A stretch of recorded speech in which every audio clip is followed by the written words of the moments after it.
Hello everyone and welcome back. I don't really have a script prepared for this video, and this topic really just comes off the top of my head. I go to a church where these conversations are being had, and we see in the Twitter land and the land of the internet, these conversations are popping up more and more often. Accusations are of course being thrown about in every which way, and people are disavowing and trying to make people disavow things which sometimes they never said or meant, but nevertheless, such is the case of Christianity right now. I believe that there are three reasons we should consider in joining the Christian nationalist conversation right now in particular.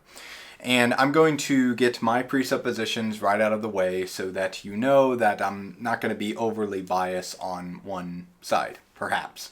I'm not actually a Christian nationalist. I've never defended or identified as a Christian nationalist in a formal sense.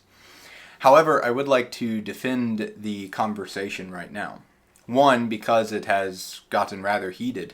And finally, we're actually getting somewhere, or at least I believe us to be getting somewhere. And this brings us to the very first reason why I believe we should join the Christian nationalism conversation right now, if you're not already in it.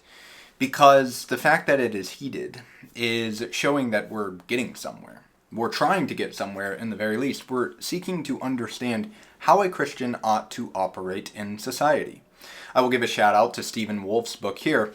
I've begun to read his book on Christian nationalism, and one of the things I appreciated deeply is how he acknowledges our responsibility to our society, which is understood within our nation.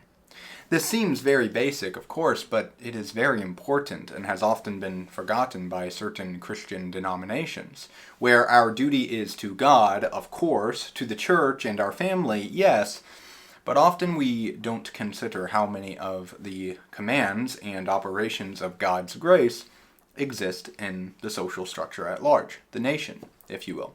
So that's reason number one. In spite of all of the controversy, and perhaps maybe even the catalyst to the controversy, is the fact that Christians are beginning to view themselves as social creatures who have a responsibility not just to God, the church, the family, but also to society at large.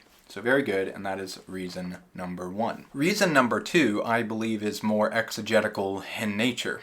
We need to consider whether or not Marcionism and other Gnostic-type heresies have crept into our understanding of what Christianity is. Let me give an example. Are the commands of God principles which are operable at all times, being that they are revelations of His divine character, reflections of the morality which exist inside of God and make inferences on nature, or not? I know this seems like a simple question to answer, but I actually believe we have adopted an answer to this question which is rather bad and, might I say, even a little bit heretical. Yes, it's true, we are not a sacral society under the ceremonial laws of the Mosaic Covenant. Nevertheless, inasmuch as these laws and declarations are the ordinary revelation of God's divine character, we must consider whether or not it is applicable and right to adhere to them. What is it that I mean? Quite simply, if God's law is true, if His character is the standard of righteousness, goodness, and virtue, then what reasonable society or wise culture has a right to disregard or disenfranchise themselves from the standard which God has revealed divinely? The question really comes back to this. Is God true or not? Is His law true or not? Was God actually revealing Himself in the Old and New Testament or not? If it is true, it would seem obligatory for all men who desire truth to adhere and pay service to that truth. If it is not true, it, of course, should be disregarded. But if it is true, once again, is it not the cultural and social responsibility to uphold the truth which has been set forth in whatever form it is set forth? Of course, I am not saying that what is revealed through Moses and through Jesus Christ is the only truth, but it is worth considering whether or not it is true at all. And this is the second reason I support the conversations around Christian nationalism. They're really getting to the methodology by which we know truth, and whether or not what we believe is true is actually true. And if it is, of course, seeking to apply it both culturally, socially, and nationally to the vectors of society which we all have to do. Now the third and final reason why I believe we should be able to team up with our Christian brothers who are discussing the topics of Christian nationalism is very likely the most important, and what I believe to be the best possibility of good coming from these conversations. If everything else is lost, if we fail to establish a Christian nation, there is one thing which I hope we will be able to restore once again, and that is our ecumenical expression of the Great Commission. What do I mean? Of course we are making disciples around the world and we are baptizing individuals. But if we will pay close attention to the words which are utilized by our Lord in delivering us the mission to subdue the earth to Him, He actually says, "Go therefore and disciple every nation, baptizing them in the name of the Father and of the Son and of the Holy Ghost." Now one might say to me, well, you're actually using the word nation. The Greek word is ethnos. But I would counter and say that the ethnos, or the ethnicity, and the nation were not so separate in Jesus' day.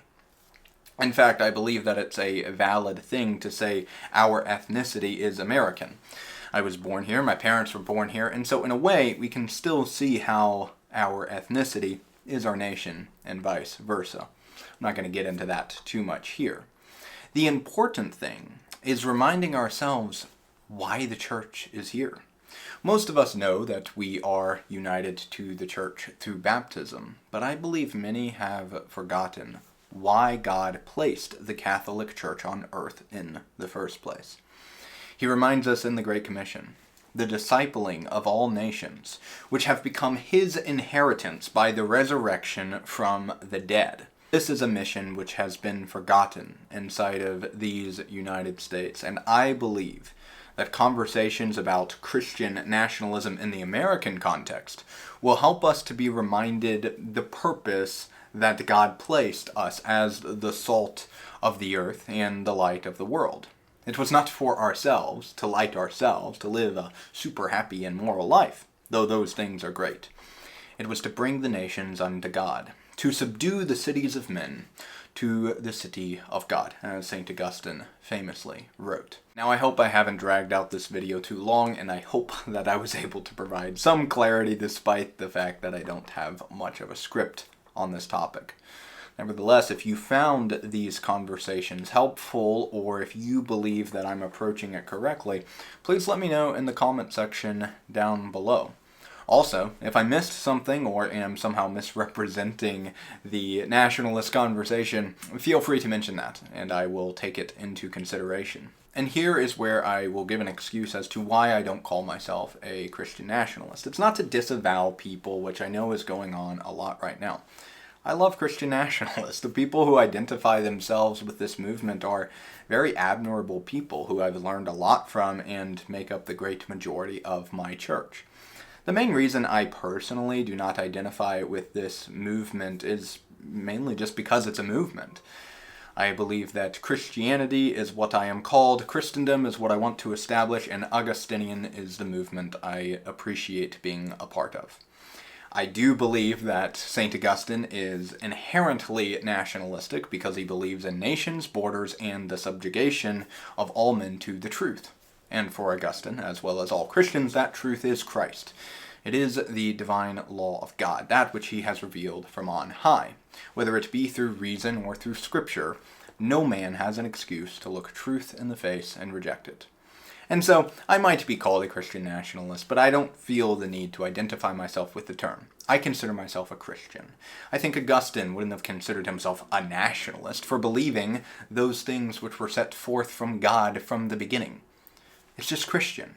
We want all men to obey Jesus Christ. We believe it is our obligation to lead them to do so.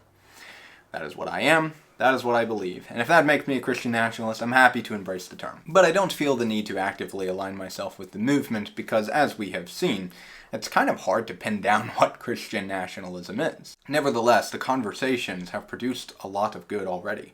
The books, debates, and even the articles which have been propagated back and forth for and against ideas expressed on both sides are the kinds of conversations we need to be having. In all honesty, we needed to have these conversations a long time ago. Maybe that would have prevented us from being in such a mess that we are in now. But for God, it is never too late to return to Him, to look to Him as not only the source of life in ourselves, in our families, and in our churches, but to pray unto God that He would be the life in our society and in our nation once again. So for my brothers and sisters in the Lord, God be with you all.